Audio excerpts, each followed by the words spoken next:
Hello students, welcome to my channel Riya study centre.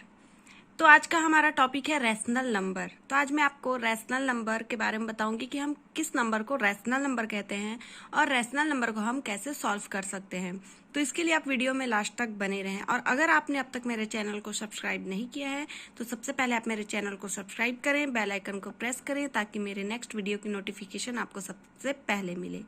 तो चलिए हम वीडियो स्टार्ट करते हैं। फ्रेंड्स, तो चलिए मैं आपको सबसे पहले रैशनल नंबर से इंट्रोड्यूस कराती हूँ कि हम रैशनल नंबर किसे कहते हैं। तो the numbers of the form p upon q where p and q are integers and q is not equal to 0 are called rational number. Okay, इसका मतलब ये हुआ कि ऐसे नंबर जो p अपॉन q फॉर्म में हो। p अपॉन q फॉर्म मतलब कि जिसमें नंबरेटर एंड डेनोमिनेटर दोनों हो, ठीक है। और जो p और q है वो एक इंटीजर्स हों। अब अगर आपको इंटीजर्स के बारे में नॉलेज नहीं है तो आप मेरे चैनल में जाकर देख सकते हैं, इसके लिए भी मैंने अलग से वीडियो अपलोड किया हुआ है, ठीक है। तो p और q क्या होना चाहिए? इंटीजर्स होना चाहिए। और q जो है वो 0 के बराबर ना हो। इसका मतलब जो q होगा वहाँ 0 ना हो, तो ऐसे नंबर को हम रैशनल नंबर कहते हैं, ठीक है। तो अब और अच्छे से कब क्लियर होगा? जब मैं एग्जाम्पल दूंगी। तो देखिए यहाँ एग्जाम्पल है 3/5। जो यहाँ पर 3/5 है ये p अपॉन q फॉर्म में है। p की जगह में यहाँ है 3 एंड q की जगह में है 5, ठीक है। तो ये रैशनल नंबर है। क्यों है? क्योंकि p और q इंटीजर्स होना चाहिए, जहाँ पर 3 और 5 इंटीजर्स हैं। एंड q जो है वो 0 के बराबर नहीं होना चाहिए या फिर वो 0 नहीं होना चाहिए, ठीक है। तो q की जगह में यहाँ पर क्या है? 5 है, 0 नहीं है, इसलिए ये क्या है? इंटीजर्स हैं। तो यहाँ पर जो 3 है वो क्या है? ये है नंबरेटर एंड 5 जो है इसे कहते हैं हम डेनोमिनेटर। ओके, इसी तरह से -2/9 ये भी रैशनल नंबर है। यहाँ पर -2 इसका नंबरेटर हो गया एंड 9 इसका डेनोमिनेटर हो गया। तो आई होप आपको समझ में आ गया होगा कि हम रैशनल नंबर किसे कहते हैं। ऐसे नंबर जो p अपॉन q फॉर्म में हो और p एंड q क्या हो? इंटीजर्स हो और q इज इक्वल टू 0 ना हो, उसे हम रैशनल नंबर कहते हैं। तो हम यहाँ पर कुछ सिंपल एग्जांपल्स ले लेते हैं कि छोटे छोटे क्वेश्चन आपको किस तरह से पूछे जा सकते हैं। तो अगर आपको क्वेश्चन किया जाता है कि express the following rational number in the standard form, अगर आपको रैशनल नंबर को स्टैंडर्ड फॉर्म में चेंज करने कहा जाता है तो आप कैसे करेंगे? फॉर द एग्जाम्पल आपको यहाँ पर दिया हुआ है 6/18। अगर आपको इसको स्टैंडर्ड फॉर्म में चेंज करना है तो आप क्या करेंगे? ठीक है, तो आपको मालूम है आपको पहले एक ऐसा टेबल ढूंढना है जिसमें ये दोनों नंबर आते हों, ठीक है। पहला तरीका आपको बता रही हूँ, इसके 2 तरीके मैं आपको बताऊंगी। तो आपको मालूम है 3 के टेबल में ये आते हैं, ठीक है।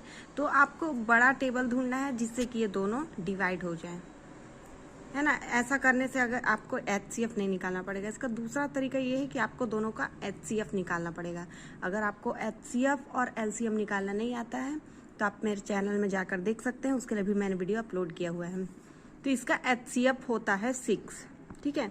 तो 6 से हम लोग इसको डिवाइड कर देते हैं, ऊपर नीचे दोनों को 6 से डिवाइड कर देंगे। तो क्या आ जाएगा? 6 1 जा 6 कैंसिल हो गया और 6 3 जा 18। अब ये डिवाइड होगा? नहीं होगा, तो 1/3 इसका स्टैंडर्ड फॉर्म एंड इसका आंसर हो जाएगा। इसी तरह से और अगर एग्जाम्पल है, जैसे कि मान लेते हैं हम ले लेते हैं यहाँ -24/40। अब ये किससे डिवाइड होगा? तो इसका HCF क्या होता है? तो इसके लिए सबसे पहले आप इसका HCF निकाल लीजिए। तो इसका HCF होता है 8। तो इसको 8 से डिवाइड करेंगे तो हो जाएगा यहाँ 8 3 जा 24 और 8 5 जा 40। यहाँ माइनस था इसलिए माइनस हो गया, तो ये इसका आंसर, ये इसका स्टैंडर्ड फॉर्म हो गया। ऐसे सिंपल क्वेश्चंस आपको पूछे जा सकते हैं। अब हम कुछ और क्वेश्चन देख लेते हैं। आपको क्वेश्चन मिलता है फाइंड 4 रैशनल नंबर।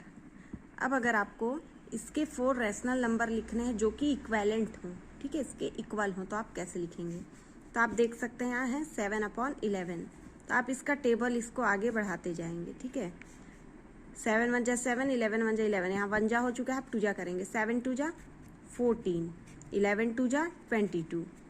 ये हो गया second rational number, sorry first rational number. अब हो जाएगा 7 3 जा 21, इसका 3 जा हो जाएगा 33, 11 3 जा। अब 7 4 जा क्या हो जाएगा? 28, और 11 4 जा 44। इसी तरह 7 5 जा 35 और 11 5 जा 55। ये हो गए इसके 4 रेशनल नंबर। इसी तरह अगर आपको और क्वेश्चन मिल जाए जैसे 5/-7, तब आप क्या करेंगे? तो ऊपर क्या करेंगे? 5 का टेबल, 5 2 जा 10, 5 3 जा 15, 5 4 जा 20 एंड 5 5 जा 25। सब में आप अपॉन लगा लीजिए। अब 7 का टेबल, 7 2 जा 14, सब में माइनस लगेगा क्योंकि -7 है, क्योंकि -21, -28 एंड -35।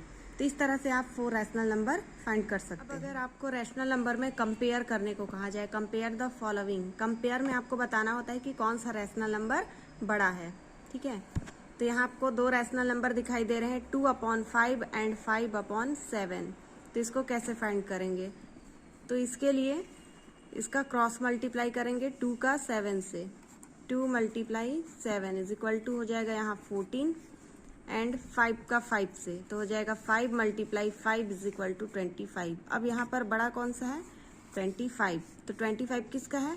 5 और 5 का मल्टीप्लाई, तो यहाँ हो जाएगा, तो यहाँ पर 5/7 जो है वो बड़ा हो जाएगा। ठीक है,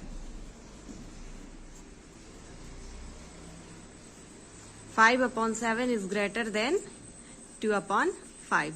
अब आप ये सोचेंगे यहाँ भी 5 है, यहाँ भी 5 है, तो आप कैसे जानेंगे कि 5/7 ही बड़ा है? ठीक है, तो आपको ऊपर के नंबर को लेकर चलना है। तो ऊपर वाले 5 यहाँ है, ठीक है, तो 5/7 यहाँ पर बड़ा हो गया। तो इस तरह से आप कंपेयर कर सकते हैं। रैशनल नंबर में अगर आपको ऐड करने को कहा जाए तो आप कैसे करेंगे? तो यहाँ 3/7 एंड 5/7 है। आप देख रहे हैं दोनों का डेनोमिनेटर सेम है, तो क्या करेंगे?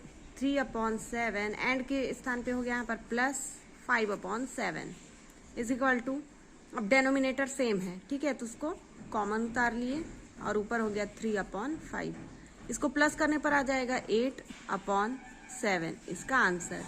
और अगर डेनोमिनेटर सेम नहीं है तब आप कैसे प्लस करेंगे ये मैं आपको बताती हूं। डेनोमिनेटर सेम नहीं है तो इस सिचुएशन में आप इसका क्रॉस मल्टीप्लाई करेंगे। ठीक है, क्रॉस मल्टीप्लाई, ये है क्रॉस, मतलब -2 का 7 से, तो 2 7 जा हो जाएगा यहाँ 14, माइनस है तो माइनस, एंड के स्थान पे हो गया प्लस, 3 3 जा हो गया 9 एंड नीचे का नीचे से आपको करना है, तो 3 7 जा हो गया यहाँ पर 21। अब आप देख सकते हैं यहाँ माइनस है और यहाँ प्लस है, तो प्लस माइनस माइनस हो जाता है।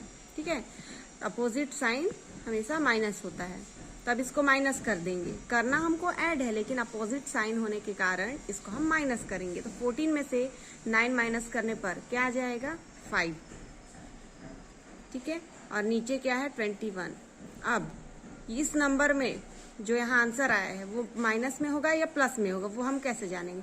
आप देख सकते हैं 9 है, उसके सामने प्लस है एंड 14 के सामने माइनस है, तो यहाँ बड़ा नंबर है 14 और 14 के सामने माइनस है, इसलिए आंसर में भी क्या हो जाएगा?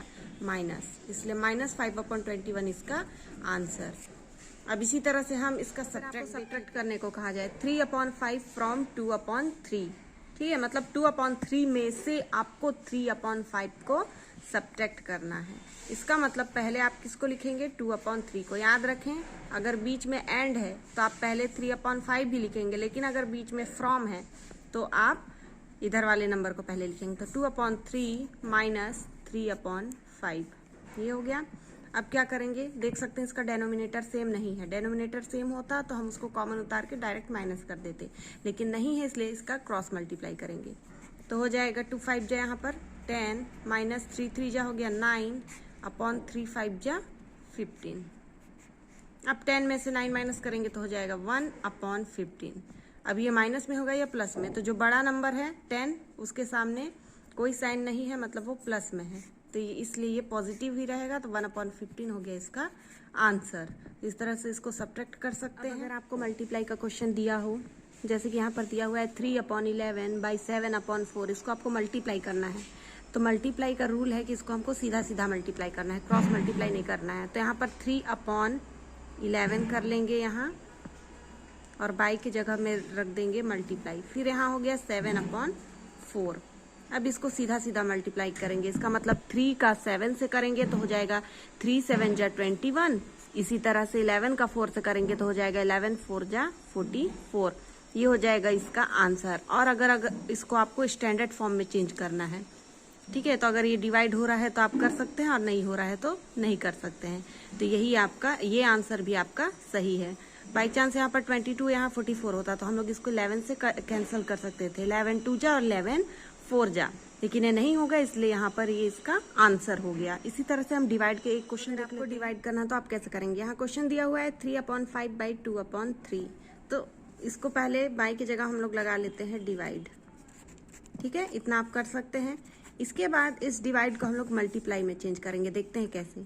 तो यहाँ हो गया 3/5, डिवाइड की जगह में हम लोग लगा दिए मल्टीप्लाई, और 2/3 को हम लोग पलट देंगे, 3 आ जाएगा ऊपर और 2 हो गया नीचे, ठीक है। अब हम लोग इसका सीधा सीधा मल्टीप्लाई कर लेते हैं, क्योंकि मल्टीप्लाई का रूल है इसको सीधा सीधा मल्टीप्लाई करना। तो 3 3 जा हो गया 9 एंड 5 2 जा हो गया यहाँ 10, तो 9/10 हो गया इसका आंसर।